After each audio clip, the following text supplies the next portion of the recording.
I have always thought life around Lake Magadi starts and ends with soda ash mining. But after today's visit, I am now convinced that that is not even half of what this salty destination is all about. So yanaingia kwa lake. Inaenda kuingia kwa lake. Sasa pale ndio iko ile kubwa. Hot and alkaline. Its corrosive water can dehydrate you to death. Many animals, including humans, can't survive in it for long. But of course, there are those that live in the lake itself. Flamingos. This, my friend, is Lake Magadi. Guys, look at it. It's vast. Unakuja tu unakaa hapa usiku na lala. Joto mingi.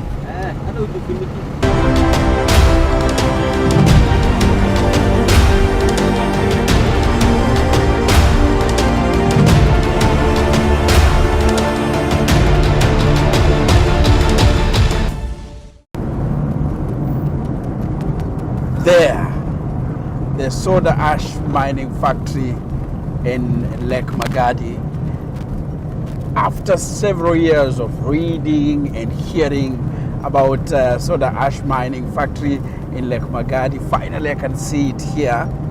As I got down, I can see the factory there. It looks magnificent, looks dominating. It's like it dominates the landscape here in Lake Magadi. This is the lake that you normally hear where soda ash is mined. From primary school, secondary school, and reading newspapers, journals, and watching documentaries, I've heard about this lake here. It is quite an interesting lake as far as the Kenyan economy is concerned, because it is one place where soda ash is mined. It's the only place actually where soda ash is mined in Kenya. And you can see here the landscape looks magnificent around it. Some say epic sceneries. That is what you can see. And that is Lake Magadi.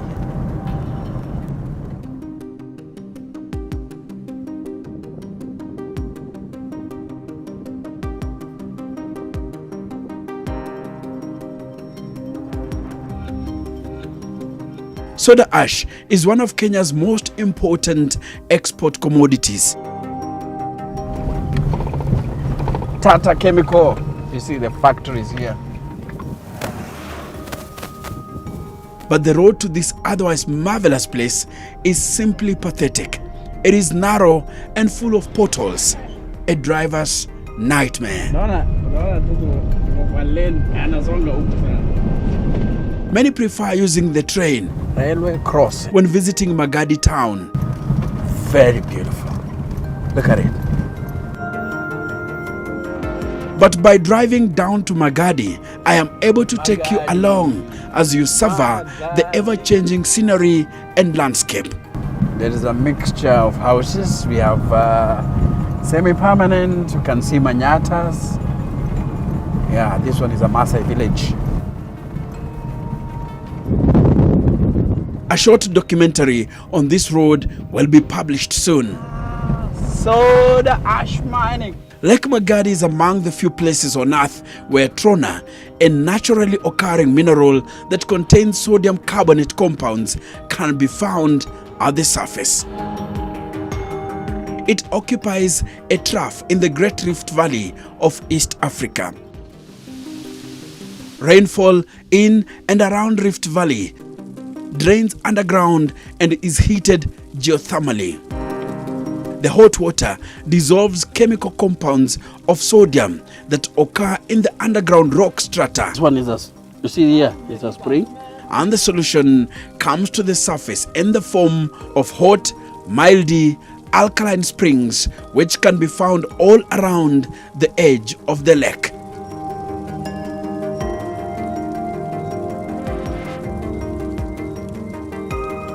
Magadi's high temperatures and long sunny days cause the solution to concentrate by evaporation.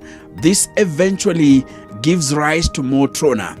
Just like that, the trona deposit in Lake Magadi is constantly renewing itself by natural means. So you see, that is soda ash. Did you understand anything here? Worry not. Let's go to the springs of Magadi and see the source of the lake and soda ash. Sasa ikitoka hapa, unaona bila iko clean hapa, ikifika pale mbele inakuwa red. Sasa ndio inaanza kukauka, inakuwa wanaanza kutoa hiyo soda ash. Unataka kuniambia hii ndio source ya Lake Magadi? Ya, hapa ndio source. Hapa ndio inatokea maji.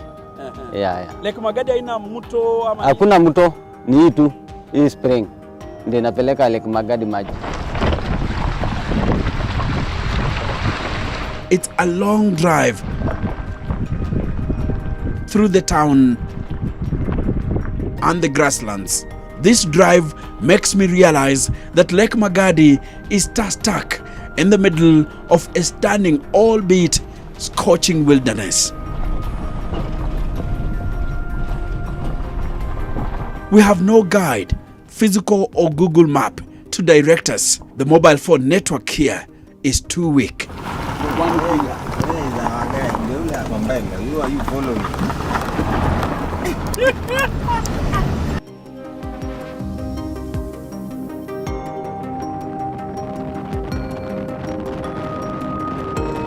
The security guard at the entry gate only told us to follow this car.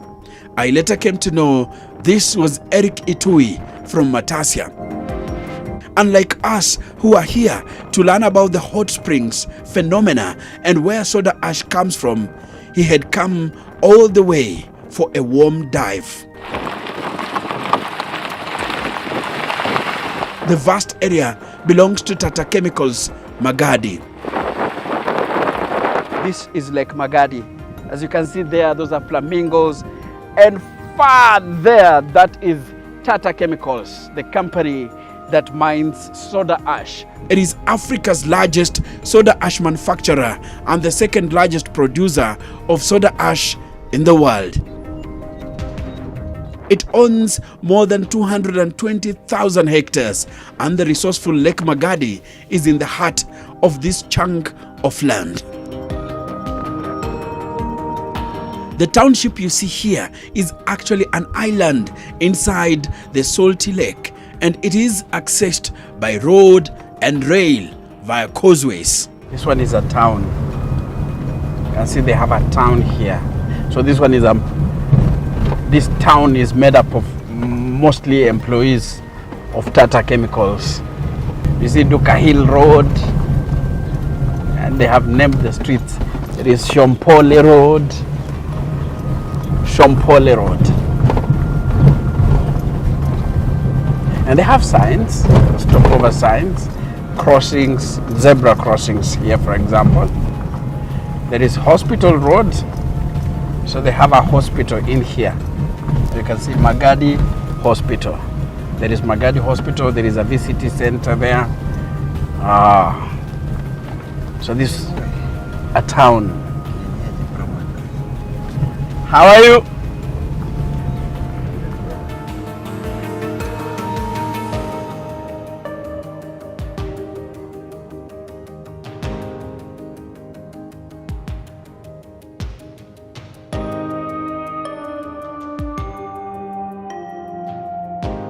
Now we are looking for the hot springs of Lake Magadi. We have just passed through Tata Chemicals or Tata Chemical Limited, and you can see here is a community. That one looks like a school, and we are trying to look for the springs. This one is called, the school is called Nakishomi Primary School, and we are looking for the hot springs. The place where we are seeing something that looks like a pool of water is just a few meters ahead of us, and probably that is where we are looking for. That is the place we are looking for.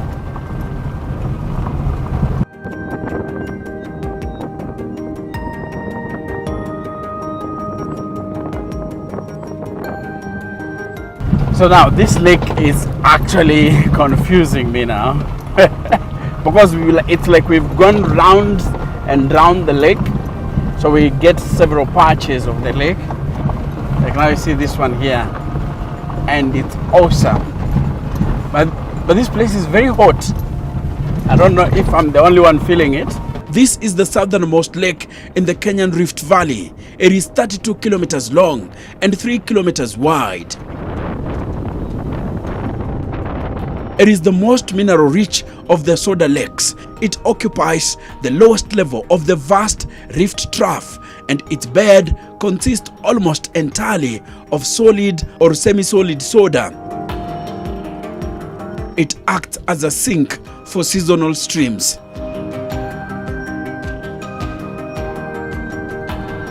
You may be asking where Eric disappeared to. He is no longer with us. Let me take you a few kilometers back. Here, he took the wrong route, and we were following him, only for us to realize the route he took could only lead us to the airstrip.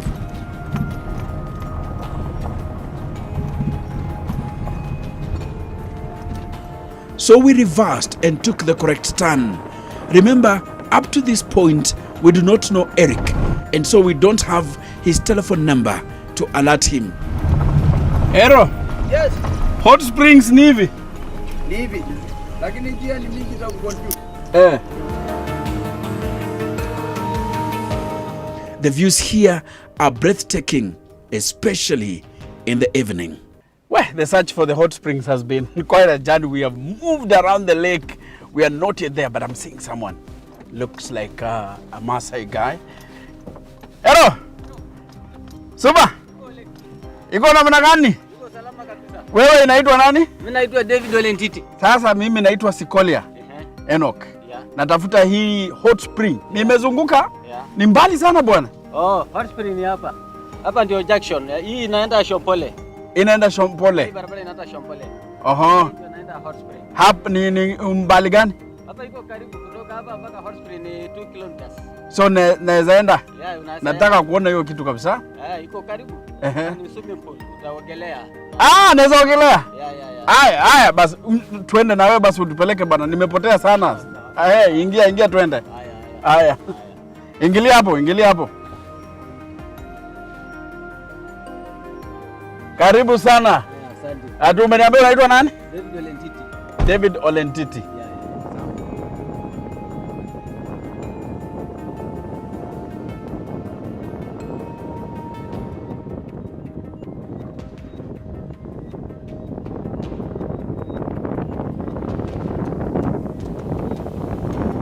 Guys, look at it. It's vast. Kuna hata baridi.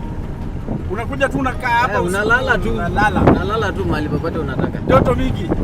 Hata ujifundiki. Una mkono, venye natoa mkono. Now I'm just feeling heat. A lot of heat.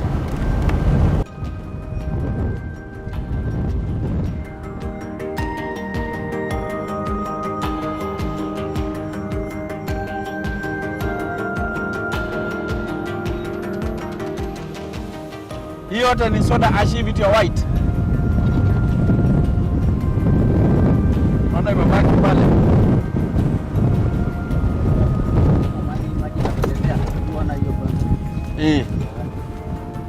Na inaingia wapi? Ndio inatoka. Inatoka. Wacha tuone. The first spring. Acha tuone dakika moja.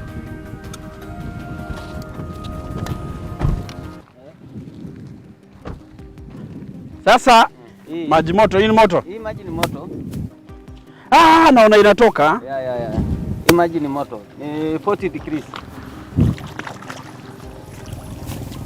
Moto kabisa, haki ya Mungu. Natoka hapo.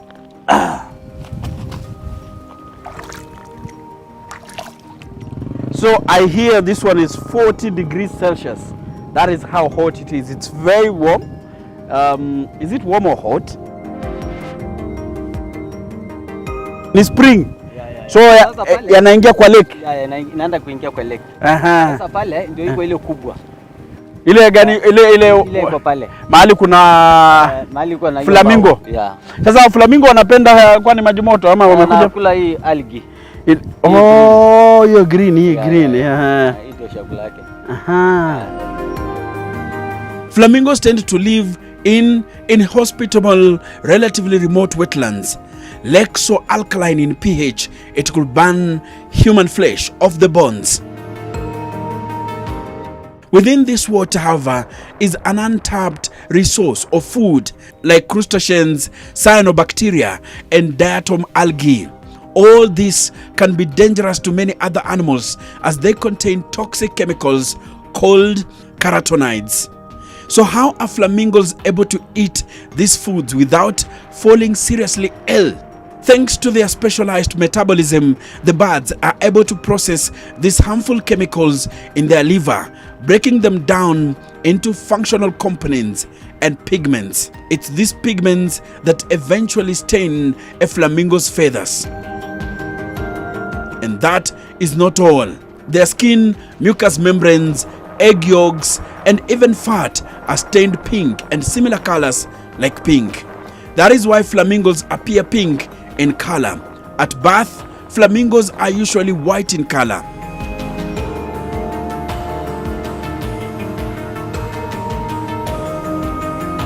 Off to the second spring. Nditi says it is bigger and better.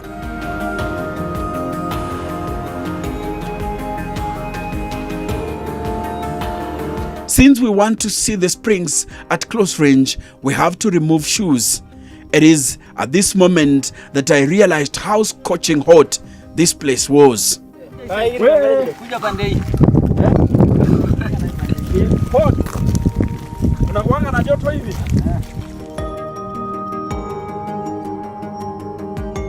David Nditi, who is a ranger here, has placed rocks that enable people to move.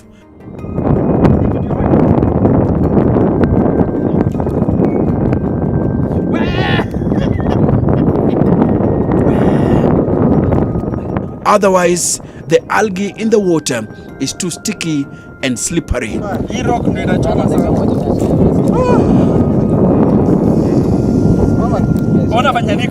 It could easily lead to accidents. The natural basin on the ground with bubbling hot waters was our highlight here. The water coming from the springs is heated geothermally. The hot water dissolves chemical compounds of sodium that occur in the underground rock strata, and the solution is what you are seeing coming to the surface in form of hot, mildy, alkaline spring. Now this is where I'm told it's extremely hot, and indeed it is very hot. So this water here, this is the spring. As you can see, water is coming out, boiling actually. Very hot. But let me tell you one thing. Do you understand that the Great Rift Valley, when we are talking about the stretch, and has 13,000 megawatts of electricity, and Kenya has 10,000 megawatts of that 13 megawatts of geothermal. Now, that is why you see many hot springs within the Rift Valley. This one here in Magadi, there is Bogoria, there is Silale Hills, and this is a great potential in terms of geothermal extraction, and that is why Kenya has been pushing to achieve its potential. Right now we are I'm told that we are less than 2,000 megawatts, and we have a potential of 10,000. And can you imagine if we can just extract half of the potential that we have, that is 10,000, then it means we have 5,000 megawatts of electricity. These hot springs are a testament to what lies underneath our soils. The water is believed to have medicinal value and can cure ailments such as skin rashes, pimples, and acne. It can also eliminate dry skin conditions and also helps in strengthening the bones. Tumeshaiona watu wako na ugonjwa ya ngozi na wanaogelea hii maji na akapona. Ina clear kabisa. Inakuwa clear kabisa. Ikiwa na shida ya mwili kama tuseme ile mashilingi inaingia kwa watoto, na akiwa na pimples na shida ya joints, unakuja unaingilia hapa. Unasikia tu moto sasa ile unaingia. Dakika kidogo umesoea.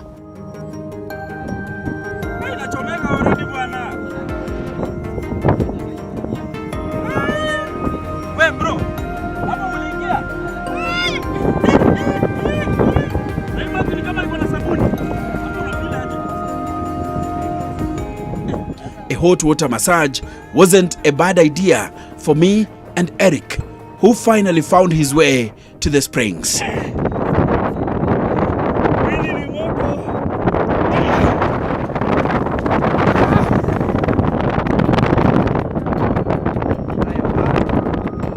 The soup-like solution was easy to fill.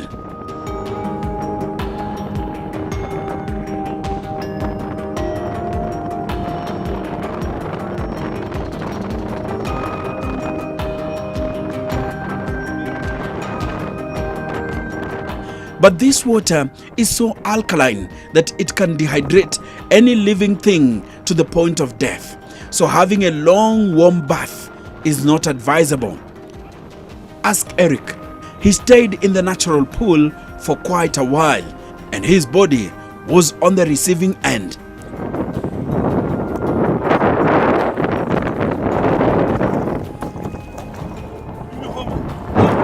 I saw you swimming. Which I regret.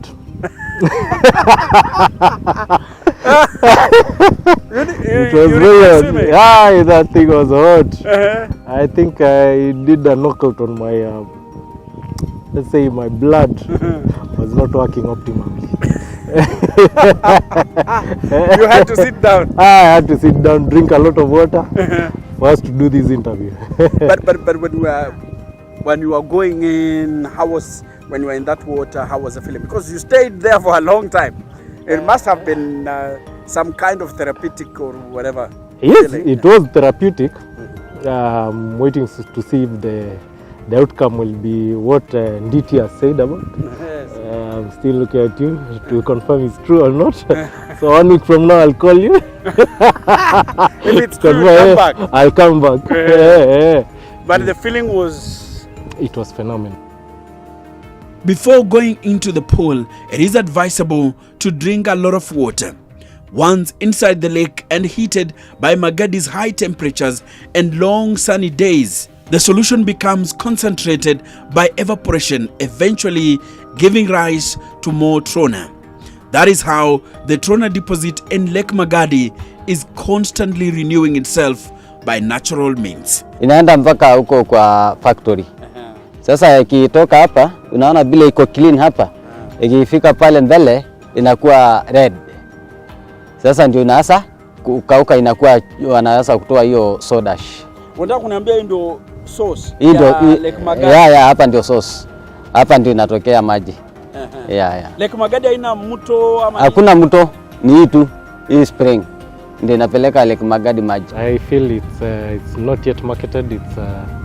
It's quite an underground tourist destination. Mostly people are looking at Nairobi Snake Park. There is Nairobi National Park. I believe people should just do a random road trip. Several people come here, look at the scenic place, do a swimming, also interact with the Maasais here. They are very jolly people. Well, I am now convinced that the exploration of Lake Magadi, a detached part of the main lake, should be everyone's dream. My name is Enoch Sikolia and I am the Kenyan historian.